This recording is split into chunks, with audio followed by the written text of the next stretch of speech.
आपको एक बार फिर से लिए चलते हैं सवाई माधोपुर गौरव सम्मान कार्यक्रम में। सवाई माधोपुर गौरव सम्मान के इस कार्यक्रम के लिए मैं पवन जी और फर्स्ट इंडिया की पूरी टीम को अपनी तरफ से अभिनंदन करता हूं, धन्यवाद देता हूं, स्वागत करता हूं।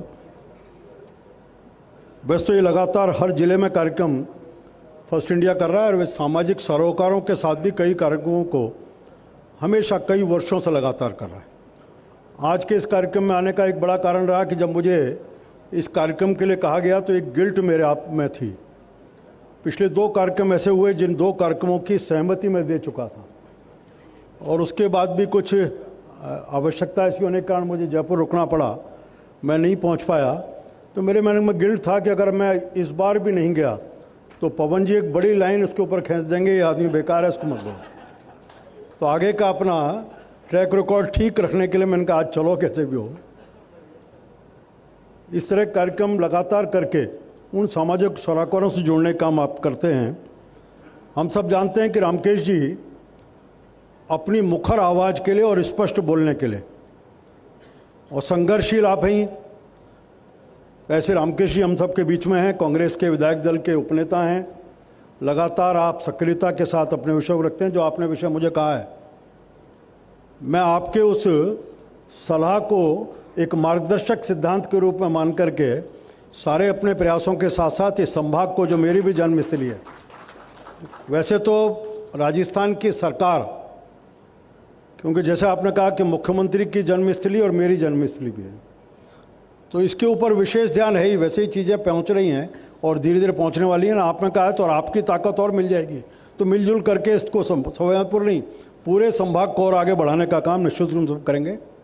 सम्मान्य इंदिरा जी, सम्मान्य मान सिंह जी, यहाँ के जिला कलेक्टर सम्मान्य कानाराम जी, पुलिस अधीक्षक अनिल जी, श्रीमान गौरव बुढ़ानिया जी, मुख्य वन संरक्षक शारदा प्रताप सिंह जी और अपने डीएफओ साहब, कार्यक्रम में उपस्थित सम्मानित नागरिकगण, जिन लोगों को आज गौरव सम्मान से सम्मानित किया जाने वाला है। एक सम्मानित होने वाले को तो पवन जी मैं साथ लेके आया हूँ गंगापुर सिटी से, वो अन्य के क्षेत्र में काम कर रहे हैं। उन सबको मैं अपनी तरफ से भी स्वागत करता हूँ, अभिनंदन करता हूँ और आपको अपेक्षा करूँगा कि आप जिस सक्रियता से काम कर रहे हैं उससे अधिक सक्रिय होकर के समाज में काम करेंगे और आपके काम के आधार पर समाज के बाकी लोग भी प्रेरणा लेते हुए अपने आप को भी उन सामाजिक कामों के साथ जोड़ने का काम करेंगे। मुझे ध्यान आता है कि मैंने जगदीश जी की चर्चा अब हुई है। जगदीश जी को मैंने प्रशासक के रूप में देखा, बाद में एक पत्रकार के रूप में देखा। कभी मैं आश्चर्य होता था कि जो व्यक्ति प्रशासक रहे हैं, एक कुशल पत्रकार के रूप में भी उन्होंने अपनी छवि देश भर में बनाने का काम किया। और अभी मैं देख रहा था, अभी वो भविष्यवाणी अपनी पुरानी वाली दिखा रहे थे कि किस प्रकार से बिहार के मुख्यमंत्री जी को उन्होंने कहा कि जल्दी रहेंगे नहीं और बाद में राज्यसभा में जाएंगे। ये भविष्यवाणी पहले कर दी। तो एक ज्योतिष के नाते उस भूमिका को नहीं जानता था जो उस भूमिका का निर्वहन कर रहे हैं। पवन जी को 2 भूमिका में देखा है। एक अच्छे प्रशासक के नाते जहाँ जिस दायित्व पर रहे आपने सफलतापूर्वक और आम जन को अपनी दृष्टि में रखते हुए कैसे इन चीज़ों को हम डिलीवर कर सकें, इसका प्रयास किया।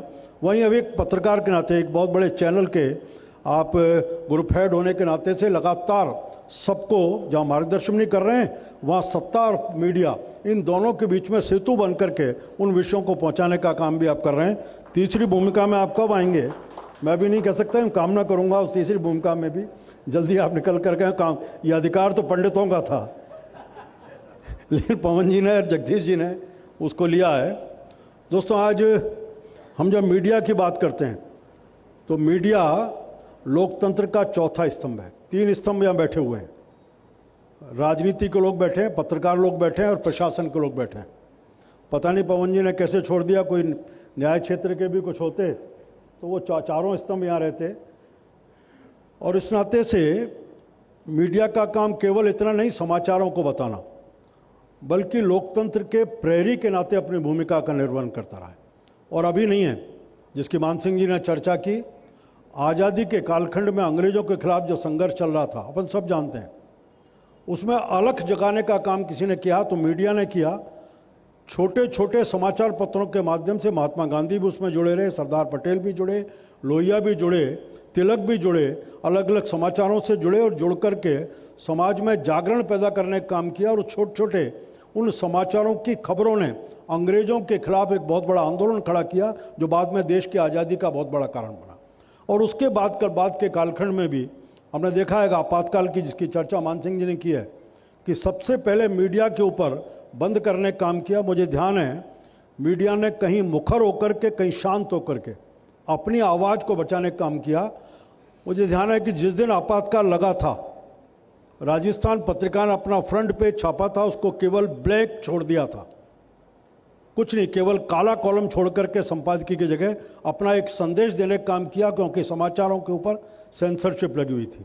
और आज भी फर्स्ट इंडिया को मैंने देखा कि अलग अलग दौर चले, और उस दौर में भी फर्स्ट इंडिया अलग अलग झंझातों में, तूफानों में, सब में किसी से भी प्रभावित हुए बिना लगातार अपनी आवाज़ को आम जन के पास पहुंचाने लगा। और जो मैंने कहा कि लोकतंत्र के प्रेरी हैं और सरकारों के ऊपर अंकुश का काम मीडिया करता है, फर्स्ट इंडिया ने भी उस काम को मुखर करने का काम किया।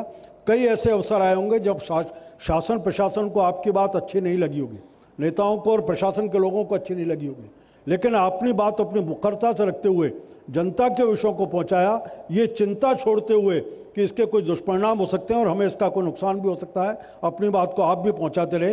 ये मीडिया इस नाते से बहुत सजग होकर के अपने इस काम को लगातार करने का काम कर रहा है। दोस्तों, आज जिस दौर की बात चल रही है, उस दौर में केवल मीडिया नहीं बल्कि हम कह सकते हैं कि सामान्य व्यक्ति के भी आज सामने एक चुनौती का विषय रहता है कि सही खबर हमारे पास पहुंचे। आज हम बात करें मीडिया की, तो मीडिया का एक जमाना वो था जब समाचार पत्र होते थे और समाचार पत्रों की खबर सुबह आती थी और व्यक्ति को चाय के साथ साथ समाचार पत्र की खबर मिले, ऐसा लोगों का एडिक्शन हो चुका था।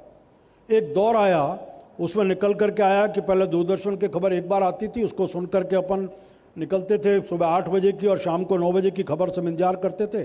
7 बजे का एक चैनल आता था, उसको हम सुनते थे। बाद में दूरदर्शन आया और दूरदर्शन भी दिन भर में केवल 1 घंटे खबर देता था। धीरे धीरे 24 घंटे के चैनल आए। उस 24 घंटे के चैनल में एक प्रतियोगिता पूरी मीडिया के चैनल्स में आ गई। इसमें कौन पहले ब्रेक करता है, इस पहले ब्रेक के चक्कर में कई बार सत्यता का पता नहीं चल पाता, क्योंकि हमें तुरंत खबर पहुंचानी है। जो सामने स्टेक होल्डर्स हैं उनके साथ तुरंत सामने पहुंचे उस उपभोक्ता के पास। इस भीड़ में, इस तंत्र में आकर के उस कारण से कई बार सत्यता का पता नहीं चल पाता। अपने को ध्यान होगा, कई ऐसी खबरें हैं जो जमीन पर कुछ हुई और खबरों में कुछ देखने को आ गई। लेकिन फर्स्ट इंडिया और फर्स्ट इंडिया के साथ के जो लोग जुड़े हुए हैं, मैंने कई बार नोट किया, कुछ चीज़ों को ब्रेक करने से पहले प्रयास करते हैं कि हम सत्यता तक पहुँचें और लगभग गलत खबर हमारे पास नहीं जाए, इस बात का प्रयास आपकी तरफ से रहता है। ये जितना अधिक होगा उतना हम लोगों का विश्वास हम बढ़ा पाएंगे। आज केवल इतना ही नहीं, अब तो एक और चुनौती आ गई। पहले तो रहता था कि यहाँ से कुछ अभी बैठे बैठे अपन ने कहा कि यहाँ जो चैनल का व्यक्ति बैठा है उसने अपने उसको भेजेगा और भेजने के बाद खबर आएगी। अब अपने पास एक छोटा सा गजेट सबकी जेब में है, वो गजेट अभी यहीं रिकॉर्डिंग कर रहा होगा और कुछ लाइव भी कर रहे होंगे। अब 1 सेकंड का भी समय नहीं है मेरे बोलने के बीच में और ट्रांसमिट होने के बीच में। पहले तो कोई अगर चीज़ मेरे से गलत हो गई या मैंने बोल दिया कुछ, मैं पवन जी को फ़ोन करके कहता था इसका ध्यान रखना कि आप इसको मत चलाना। अब गुंजाइश नहीं रही, मैं कहाँ बैठा हूँ, क्या कर रहा हूँ, क्या पहन रखा है, क्या खा रहा हूँ, ये सब चीज़ें 24 घंटे हम अंडर सेंसरशिप में हैं। हमारे पास जनता का सबका नियंत्रण हमारे पास है। रामकेश जी, इंदिरा जी, मान सिंह जी बैठे, हम राजनीति के लोग और प्रशासन के लोग भी। अब हर व्यक्ति जो आपके पास आ रहा है आपकी बातों को रिकॉर्ड करता है, अपने साथ रखता है, आप किससे बात करो करें। तो इसमें मीडिया के लिए और चुनौती का समय आ गया, क्योंकि आपकी बातें और तेज़ी से आगे पहुंचने का काम चल रही है इसका निकल करके। एक जो बहुत बड़ी कमी हमको लगती है, एक दौर था जिसमें हम एडिटोरियल्स पढ़ते थे और एडिटोरियल के आधार पर देश दुनिया में क्या हो रहा है, उन देश दुनिया की खबरों को और हर अखबार का क्या विचार है, उस विचार को उस एडिटोरियल के माध्यम से जानने का अवसर मिलता था। आज उस एडिटोरियल अखबारों में देखें तो एडिटोरियल तो आते हैं, लेकिन एडिटोरियल के आधार पर बहुत कम, ऐसा हम कह सकते हैं, जो जिस तरह की रिचनेस हमें चाहिए, जिस तरह का डेप्थ हमें चाहिए, जिस तरह का समाचार और जिस तरह की सूचनाओं का लगातार संग्रहण करके हम रिसर्च करके निकल के आने की बात है, उसकी कमी दिखती है। आपके कई टीवी चैनल्स में ये डिबेट होती है, उस डिबेट को तो मैं नहीं कहता, लेकिन आपके जो कई लोग, आप बड़े बड़े विद्वानों को, बड़े बड़े लोगों को बुला करके आप जो टॉक रखते हैं, उन टॉक के माध्यम से जरूर उस व्यक्ति का और उस विषय का एक विजन सामने निकल करके आता है, जो एक लोगों के ध्यान में आता है किस तरह की चीज़ निकले। बाकी देश दुनिया में क्या हो रहा है आज, उस सब चीज़ों के आधार पर इस जो टेक्नोलॉजी का युग है, हम अभी यहाँ बैठे हैं, ईरान का युद्ध चल रहा है और ईरान में, इजराइल में, सब जगह आपके प्रतिनिधि उपस्थित हैं और वहाँ का बिल्कुल वार रूम का ग्राउंड की रिपोर्ट हमें तुरंत मिल रही है। ये संभव हो पाया तो केवल इस इलेक्ट्रिक चैनल के आधार पर, उसमें फर्स्ट इंडिया भी अपना एक महत्वपूर्ण भूमिका रखता है, जिसके आधार पर हम काम करने का काम कर सकते हैं। आज मैंने कहा कि आज के केवल गौरव सम्मान ही नहीं कर रहे हम, सामाजिक सरोकारों के साथ भी आप लगातार जुड़ते रहते हैं, अलग अलग विषयों के ऊपर, अलग अलग समय के ऊपर उन कार्यक्रमों को करना, उसमें आमजन को बुलाना और उस सब के माध्यम से एक प्रेरणा देना कि हम कहीं ना कहीं इस तरह के कार्यक्रम से जुड़े, उनकी पहचान, उसको टीवी पे स्थान मिलने का मतलब उस व्यक्ति को रिकॉग्निशन मिल रहा है। जब रिकॉग्निशन मिलता है तो दूसरों को मिलता है कि अगर मैं करूंगा तो मेरे को भी कोई स्थान मिलेगा। ये चीज़ जो है, इसके कारण से समाज के कामों में और देश के समाज के लिए आगे बढ़ने का काम करने की प्रेरणा सब में मिलती है। एक सबके साथ एक जुड़ा है। हम के मानते हैं कि इस देश के प्रति हमारा दायित्व पहले है, जो प्रधानमंत्री जी कहते भी हैं राष्ट्र प्रथम। उस राष्ट्र प्रथम का आज कल्पना केवल इतना है कि मैं जब कर रहा हूँ तो मैं अपने लिए कर रहा हूँ, उससे पहले मेरे ध्यान रहना चाहिए जो भी करूँगा तो इस समाज में मेरी क्या भूमिका है, इस राज्य में मेरी क्या भूमिका है, इस देश में क्या भूमिका है, उस चीज़ को एक दृष्टि में रख के करेंगे तो एक निकल करके आ सकती है कि अपनी भूमिका का सही तरह से हम निर्वहन कर सकते हैं। समाज में बहुत सारे ऐसे विषय हैं, जैसे आपने कहा कि लोकतंत्र में है, और सच खबरें, सही खबर सही समय पर सही व्यक्ति तक पहुंचे, तुरंत पहुंचे। इस सच और असत्य और सत्य के बीच की दूरी बहुत कम होती है। इसमें दुविधा में निकाल करके फर्स्ट इंडिया के सामने भी चुनौती रहती है कि सरकारें अपनी काम करती है और सरकारों के काम के साथ जमीन तक जो चीज़ पहुंचती है वो पूरी नहीं पहुंच पा रही।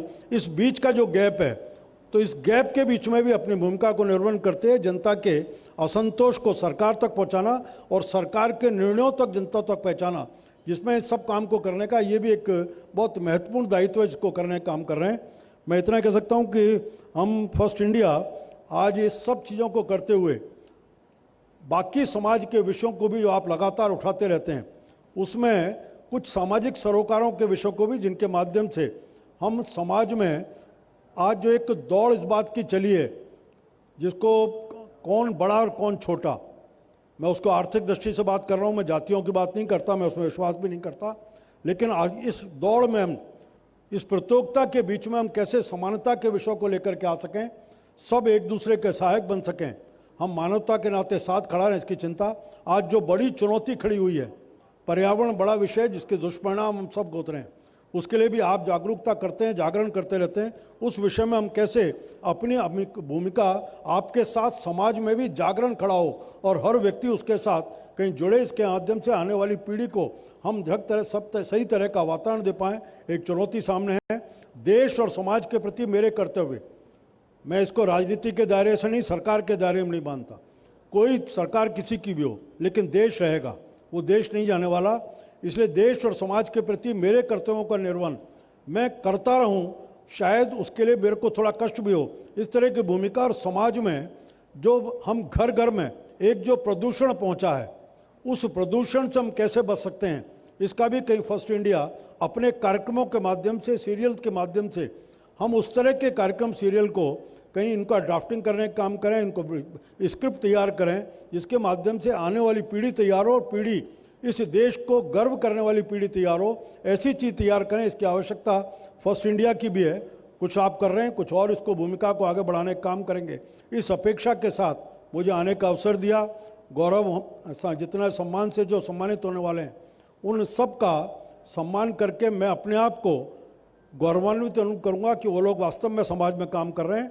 उनसे हम सब प्रेरणा लेकर के, हम भी कुछ अंश लेकर के जाएं और उनके कामों को अपने जीवन में उतार करके कहीं ना कहीं किसी के साथ जोड़ें। इस बात को एक अपेक्षा लेते हुए अपनी बात को विराम देता हूं। जय भारत, जय हिंद।